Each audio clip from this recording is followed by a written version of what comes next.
Assalamualaikum warahmatullahi wabarakatuh. Halo pemirsa TVmu dan juga Sobat Unggul TV UMJ. Ketemu lagi dalam UMJ Talks, di mana kita akan talking seputar kehidupan mahasiswa dan mahasiswi di kampus Universitas Muhammadiyah Jakarta. Kita akan berbicara dan berbincang-bincang mengenai prestasi mahasiswa, bisnis mahasiswa, dan juga kegiatan kemahasiswaan. Bersama dengan saya Vini Auliani dari lantai 5 Gedung Rektorat UMJ. Nah, sekarang saat ini udah ada nih di samping saya, yaitu ada mahasiswi dari Prodi Teknik Kimia Fakultas Teknik UMJ, yaitu ada Intan Fitrianingsih yang akan bercerita tentang tema kita, yaitu prestasi pendekar silat wanita dari Teknik UMJ. Langsung saja kita sapa. Assalamualaikum Intan. Waalaikumsalam. Apa kabar Intan? Alhamdulillah baik. Alhamdulillah baik ya. Wow, ini judulnya pendekar wanita. Silat ya, pendekar silat wanita, tapi Intannya nih ini loh, apa feminim loh. Biasanya kalau pendekar kan identiknya tomboy gitu ya, tapi jangan salah ya kalau. Cuman iya emang dari SMA juga disebutnya begitu. Dari awal kok ini pencak silat tapi kok kayak enggak silat gitu. Karena mungkin orang-orang beranggapan biasanya yang jago silat itu tomboy, tapi ternyata jangan salah, karena Intan pun yang sangat girly dan feminim jago silat nih ya teman-teman ya. Oke, nah Intan bisa dong boleh cerita tentang awal mulanya nih Intan jadi apa ya, kecemplung di dunia pencak silat gitu sampai bisa menorehkan banyak prestasi gitu. Gimana sih ceritanya? Untuk mulanya itu dari SMP sih Kak. SMP kan ada eskul ekstrakurikuler di SMP aku. Terus aku ikut karena emang dari SD juga emang udah kecemplung juga ke dunia persilatan. Udah suka inilah. Awalnya dulu SD pernah dibully, jadi makanya dari situ aku pengen tuh belajar pencak silat. Baru pas SMP baru mulai fokus buat prestasi lah. Dan lanjut deh sampai sekarang kuliah. Biar kalau ada yang gangguin jangan macem-macem nih ya, mau keluar jurus yang mana nih. Nah itu dia. Iya Kak. Sekarang jadi udah kuasain berapa jurus atau tingkatannya sekarang apa? Kan dari sekarang SMP. Biru dasar. Paling tinggi warna paling tinggi kalau di hitam tapak ya? suci itu hitam berarti 5. Berarti berapa tingkat lagi sampai ke hitam? Aduh masih lama kayaknya ya Kak. Masih jauh banget perjalanannya. Gitu. Tapi tetap semangat ya. Iya harus itu. Oke, ngomong-ngomong ini didukung nggak sama orang tua? Karena kan biasanya kalau pencak silat itu kalau anak cowok disupport nih, kalau anak cewek mungkin takut, aduh orang tuanya takut khawatir anakku kenapa-napa gitu. Kalau didukung, awalnya sih didukung, pas SMP itu masih didukung karena kan masih beranjak ke dunia itu, dan lama-kelamaan orang tua nggak setuju, nah kan, terus pas itu orang tua nggak setuju dan saya ngebuktiin. Nggak setujunya karena waktu itu saya masih namanya pertandingan kan ada menang kalah ya Kak. Karena kalah dan orang tua tuh selalu melihat, oh anaknya dibanting-banting kasihan. Makanya nggak setujunya mungkin di situ. Udah daripada capek-capek mending nggak usah gitu kan. Mending kalau misalnya kan waktu itu belum ngasilin duit ya. Jadi ya buat apa gitu, nggak ngasilin duit juga, dibanting-banting, badannya sakit ya, makanya dari situ nggak disetujuin. Tapi pas masuk universitas baru, karena saya pakai jalur prestasi waktu itu, baru disetujuin. Karena punya prestasi pencak silat, jadi masuknya jalur cepat ya. Masuk jalur cepat, jadi didukung dari sama orang tua. Iya itu, karena kan jalur prestasi di UMJ itu kan bisa mendapatkan potongan ya Kak. Makanya dari situ ya mungkin orang tua merasa meringankan, makanya didukung lagi untuk masuk ke dunia silat. Iya, alhamdulillah ya. Iya alhamdulillah. Jadi orang tua udah dapat restunya orang tua langsung. Iya. Itu mulai kapan tuh kamu mulai dapat manfaat yang nyata tuh, yang terasa dari pencak silat itu? Dari SMA kah atau dari mana? Dari SMA sih mulai manfaatnya karena prestasi, banyak kenal orang di luar-luar. kayak di luar daerah juga bisa kenal. Jadi kalau misalnya mau ke daerah lain bisa telepon aja nih gitu. Jadi kan nggak perlu merasa sendiri gitu, karena ada teman-teman juga di daerah luar kota ya kan. Makanya mungkin manfaatnya itu baru-baru sekarang SMA sama di kuliah Pas ini. kuliah ya. Nah ini kamu banyak banget nih lumayan prestasi dan pengalamannya. Nih diantaranya ada kejuaraan Porkot se-Jakarta Utara 2022 ini juara 1. Nah ini boleh diceritain nih seperti apa nih? Nah kejuaraan Porkot ini awalnya sih cuma nyoba-nyoba, karena pada saat itu juga kan saya gebyar kan Kak. Jadi pas masih kerja juga, kerja terus ada Porkot nih. Saya pengen nyoba lagi lah, latihan lagi. Sempat vakum juga di situ karena kerja. Sempat vakum, ada kejuaraan Porkot dewasa. Ya udah saya ikut dan alhamdulillah bisa masuk final dan sampai juara 1 dan masuk tim Jakarta Utara nih Kak. Tim Jakarta Utara ini bisa berlanjut tuh ke Gubernur Cup. Piala Gubernur. Piala Gubernur se-DKI Jakarta tahun 2022 itu juara 3. Jakarta Utara. Wilayah Jakarta Utara ya. Iya, terus juga ada kejuaraan Bandung Lautan Api. Ini 2023 baru ini berarti ya. Baru ini juara 1 juga. Iya. Sama ada kejuaraan UIJ Open Championship, 2 juara 3 dan kejuaraan Pomprov. Kalau Pomprov ini siapa nih? Kalau Pomprov ini kan wakilin UMJ. Oh, UMJ. Makanya diseleksi dulu di sini tadi. Pas itu wakilin UMJ masuk tuh kelasnya. Itu kan jadi kalau misalnya kejuaraan itu per kelas Kak. Per kelas ya. Jadi wakilin kelasnya, wakilin UMJ dan alhamdulillah juara 3. Belum bisa juara 1, mungkin nextnya insyaallah. Nextnya ya. Oke, jadi pertama sekali kamu juara nih ikutan di kejuaraan Porkot itu ya? Iya. Yang se-Jakarta Utara itu juara 1. Juara 1. Nah itu tuh kalau mau adu perlombaan seperti itu tuh apa aja sih yang disiapin gitu, tapi simpen dulu ya. Karena kita akan kasih tahu nih, kita akan spill ke teman-teman TV Sobat Unggul TV UMJ sama pemirsa TVmu setelah yang berikut ini. Pemirsa TVmu dan juga Sobat Unggul TV UMJ, kembali lagi dalam UMJ Talks. Kita akan talking mengenai prestasi pendekar silat wanita nih dari UMJ. Ada Intan. Nah, Intan, boleh dong spill persiapannya kalau kamu nih mau mengikuti kejuaraan silat. Dan karena kamu kan juga sudah berhasil ya meraih juara 1, lanjut lagi di kejuaraan-kejuaraan berikutnya, ada yang juara 3, dan ada yang juara 1 juga. Itu apa yang paling penting yang harus dipersiapkan? Untuk persiapannya pasti latihan ya Kak, latihan yang rajin. Udah gitu untuk jadwal tidurnya harus diatur, jadwal makannya harus diatur. Ngaruh itu Kak. Kalau berat badannya nambah jadi berat kali ya? Iya, soalnya kan itu kan apa ya, kejuaraan itu kan ada kelasnya kan, ada A, B, C, itu kan sesuai berat badan. Nah kalau kita misalnya naik 1 aja berat badan 1 ons apa 2 ons itu udah di luar ini kelasnya. Nambah itu kelasnya. Di ini. Kamu kelas yang mana tuh? Aku biasanya kalau di dewasa main di B, kalau nggak di C. Lebih enak ya kalau nggak terlalu berat, lebih enak kalau beratnya ringan ya? Cuman kalau berat badan dan tinggi aku emang idealnya harus di situ. Gitu. Iya, idealnya di situ karena kalau di C itu agak lebih tinggi lawannya. Karena kan saya agak pendek dikit ya, ngil ya. Jadi lebih enak di B sih, lebih enteng. Iya, nah kalau untuk pencak silat itu kan biasanya ada klasifikasinya ya, misalnya yang bertarung ataupun mungkin yang seni memperagakan juga, seninya gitu. Kamu nih berarti yang bertarung ya? Iya, bertarung ya. Kalau latihannya tuh berarti harus berdua dong? Enggak juga, karena selain kalau vektor itu selain otaknya juga main, terus dia tuh mentalnya juga harus kuat Kak.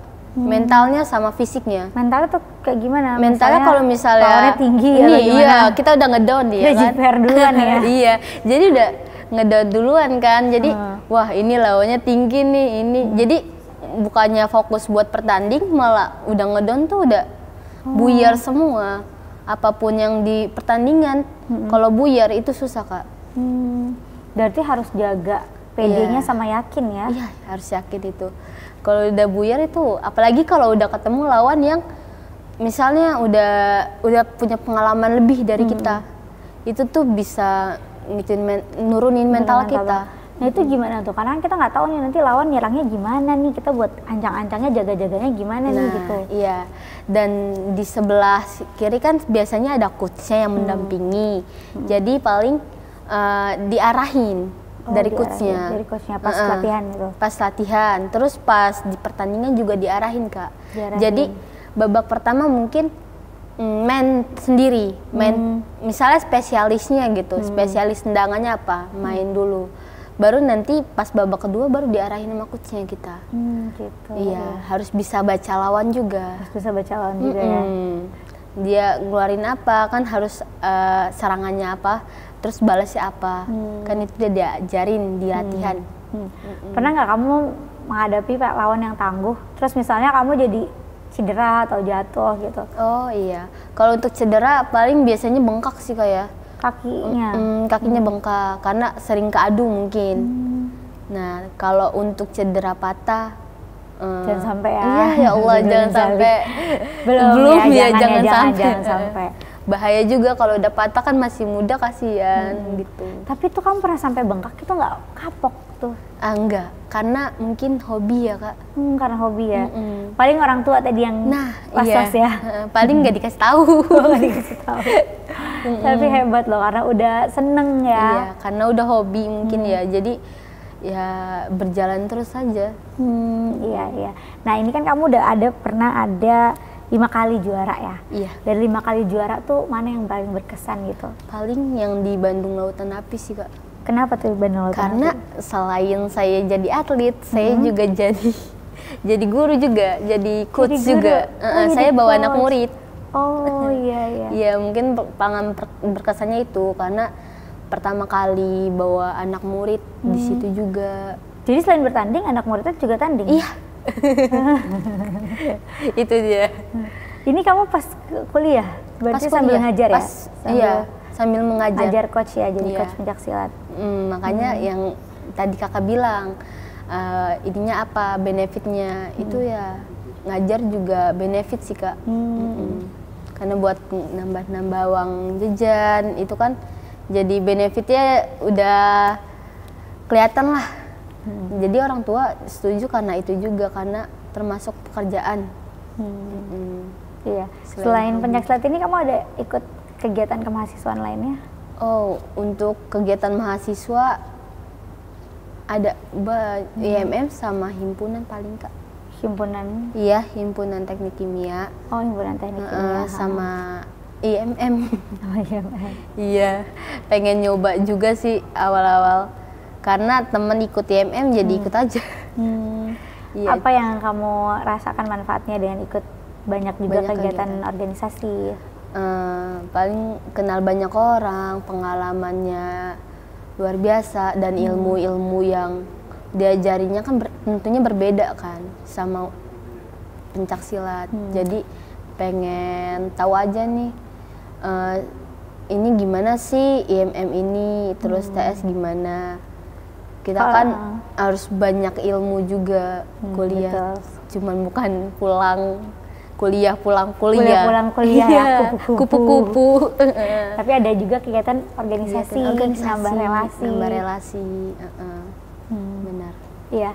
Nah, apa namanya? Kamu ketika ikutan tadi banyak-banyak lomba itu, iya, ada nggak yang pernah bikin kamu down gitu misalnya?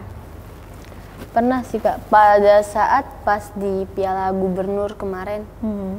Itu aku tuh sebelum sebelum pertandingan ini tuh dulu sempat diremehkan sama salah satu pelatih lah. Makanya itu bikin down, terus orang tua nggak setuju. Itu pas Piala Gubernur itu belum masuk kuliah. Aku masih kerja waktu itu, saat itu.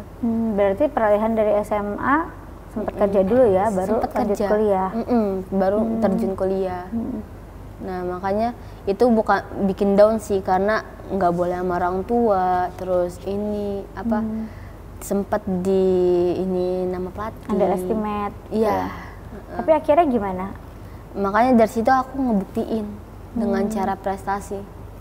Dengan cara prestasi yang tadinya orang anggap remeh, jadi ya kayak gitulah. Berhasil ya akhirnya ya. Iya, makanya. Ya awalnya juga kayak gitu sih. Apa tuh upaya yang kamu lakuin untuk bisa meraih prestasi dan bisa ngebuktiin ke orang kalau anggapan mereka nih salah nih, udah ngeremehin aku nih, jangan salah, aku juga bisa nih berprestasi. Itu apa? Apakah itu latihannya jadi 2 kali lipat atau itu? Iya. Latihannya ya minimal sehari 3 kali. Kayak minum obat ya.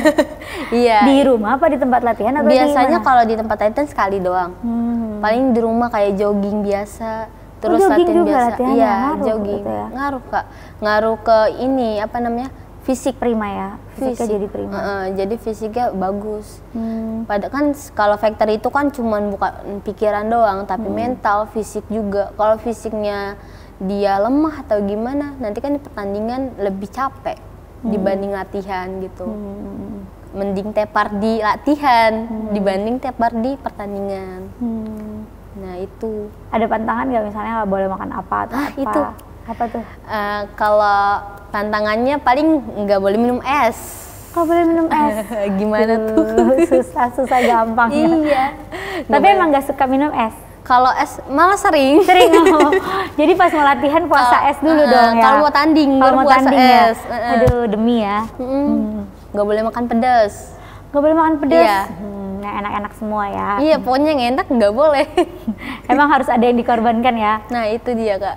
Nggak boleh makan dingin, nggak boleh makan pedas demi menang tuh ya? Nah itu, padahal dua-duanya lebih enak. Lebih enak ya? Iya. Oke, Intan kita akan lanjut lagi, tapi kita lihat dulu nih yang mau lewat berikut ini ya. Pemirsa TVmu dan juga Sobat Unggul TV UMJ, kembali lagi dalam UMJ Talks. Kita lanjut lagi talking bersama pendekar silat wanita dari UMJ, ada Intan. Nah Intan, support terbesar nih bagi kamu itu apa? Apakah dari dalam diri kamu sendiri, keluarga, ataupun mungkin juga kampus atau teman-teman? Pertama support dari itu paling diri sendiri dulu Kak. Iya. Kalau diri sendirinya udah bisa menyupport diri sendiri, itu kan dari yang lain-lain baru masuk tuh. Karena kan pada saat kita jatuh, kita mentalnya ngedown, itu kan yang tahu diri sendiri, bukan orang lain. Makanya ya paling diri sendiri dulu, baru support orang tua, baru support teman-teman semua. Support teman ya? Ya, di lingkungan sekitar. Cita-cita kamu apa sih? Awalnya nih ya Kak, awalnya itu mau jadi pesilat sih sebenarnya, cuman sekarang udah jauh lah dari kata itu. Kan masih jadi pendekar silat. Iya sih, masih. Kenapa nggak ngambil olahraga waktu itu? Nah, pendidikan itu olahraga. Untuk pendidikan olahraga sebenarnya saya udah masuk negeri, cuman nggak boleh, dilarang sama orang tua. Nah, iya karena cewek buat apa olahraga katanya. Makanya khawatir ya. Makanya nyari yang bener lah, udah yang teknik kimia udah. Teknik kimia. Memang suka tapi sama pelajaran teknik juga kimia. Kalau teknik saya nggak kepikiran masuk teknik, saya kepikirannya masuk kimia awalnya. Cuman karena di UMJ ini adanya teknik kimia, ya udah. Makanya pengennya sekarang cita-citanya mau jadi insya Allah analisis kimia. Amin. Analisis kimia sama apa? Ada pilihan kedua? Pilihan kedua paling kayak kerja di pabrik sih Kak. Iya ya. Kalau untuk silatnya nanti mau dikembangin seperti kalau apa? untuk silatnya paling nanti buat adik-adik aku aja, nanti diajarin ke mereka. Jadi coach ya? Ya jadi coach ya? aja, penerus ya. Amin. Amin, karena kan udah tua juga. Bukan udah tua, muda, cuman umurnya kan kalau untuk jadi pesilat atlet gitu kan ada batas umurnya. Makanya mungkin saat ini enggak dulu deh. Iya. Tapi pernah ada kepikiran untuk daftar jadi atlet kemarin? Kemarin sempat alhamdulillah masuk PPLM Kak. Apa tuh PPLM? Pelatihan mahasiswa se-DKI. Se-DKI. Jadi mahasiswa yang ada di Jakarta itu dijadiin satu, dijadiin beberapa kelas. Nah itu dia yang unggulnya di situ sebenarnya. Kalau di tingkat mahasiswa PPLM, terus ada juga yang tingkat daerah namanya Platda. dan belum sempat sih masuknya, cuman baru sempat PPLM doang. Gitu. Iya. Tapi semenjak kamu belajar silat ini, kalau kemana-mana jadi agak tenang ya? Iya. Mempengaruhi ya? Teman-teman juga tenang kalau jalan sama kamu? Iya, cuman gitu kadang malu ini udah nggak usah takut ada Intan ini. Kadang takut kayak gitu kan. Jadi ini andalan ya teman-teman. Jadi andalan kayak. Aduh, tapi udah pernah nggak misalnya lagi jalan atau apa diganggu beneran terus kamu mempraktekkan ilmu silat kamu? Untuk saat ini belum pernah ya. Paling kayak yang ngeledekin di kelas atau gimana itu pernah. Cuman untuk saat ini belum, kalau untuk di luar. Bahaya juga ya. Bahaya takutnya. Berarti dipraktekinnya pas pertandingan ya? Pertandingan, nah itu. Pas pertandingan aja paling. Iya. Nah, pengalaman kamu nih kuliah di UMJ gimana menurut kamu? Kuliah di UMJ seneng sih Kak. Salah satunya didukung sama UNIF juga untuk prestasinya. Terus pengalamannya banyak ilmu juga yang harus dituaikan ke semua orang pastinya. Mungkin sama adik-adik kelas nanti tahun angkatan 2023 ke bawah. Mungkin ilmunya bisa di-sharing gitu. Ilmunya bisa di-sharing ya. Karena yang tadi terpenting itu mensupport mahasiswanya untuk bisa berprestasi sesuai sama minat dan bakatnya ya. Itu harus. Jadi bukan cuman di kelas buat belajar akademik aja dulu, non akademiknya juga harus diperkembangin. Tantangan terberat kamu nih selama jadi pendekar silat tuh apa sih? Apakah saat mau tanding atau misalnya membagi waktu kuliah dan lomba itu apa? Tantangan terberat itu mengatur jadwal ya. Karena bukan cuman silat doang saya, karena kan ikut kegiatan di luar, mengajar. Terus mengajar apa nih? Mengajar coach atau ada yang lain? Silat. Silat. Ngajar silat. Saya ngajar silat 3 sekolah, Kak. 3 sekolah. Berarti sambilan silat dan sambilan kuliah dan ngajar silat itu di 3 sekolah itu ya? Iya, 3 sekolah. Jadi waktu mainnya tuh sedikit. Sekarang semester berapa? Aku semester, insya Allah kalau naik semester 4. Semester 4. Apa sih yang memotivasi kamu untuk mau struggle seperti itu? Kuliah juga, tapi ngajar juga gitu. Jadi waktu mainnya kan jadi berkurang ya? Karena kebutuhan dan hobi mungkin. Kalau mengajar kan emang kebutuhan ya Kak. Kalau latihan tuh karena hobi, jadi nggak mikirin latihan. Dari dulu juga main nggak pernah Kak, jarang. Paling latihan, main keluar latihan, jadi nggak ada kata main. Gitu. Jadi setiap harinya ya makan sehari-harinya ya latihan. Latihan ya? Iya. Boleh sharing nih moto hidup kamu nih biar bisa semangat terus seperti kamu tuh apa sih sebenarnya moto hidup kamu? Moto hidup ya terus bersemangat. Terus kalau misalnya diremehkan, tolong buktiin. Buktiin ke semua orang bahwa kamu itu bisa buat mencapai itu semua.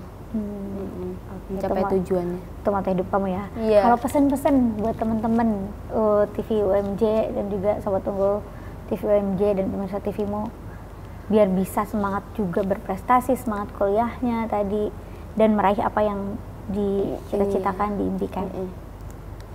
Paling pesan-pesannya itu jangan pantang menyerah, karena kalau pantang menyerah itu udah down gitu kan, makanya terus bersemangat untuk prestasinya, untuk bidang-bidang lainnya. Jangan mau diremehkan ke semua orang gitu. Baik, terima kasih. Boleh satu lagi harapan ke depannya untuk kamu dan juga untuk UMJ tercinta?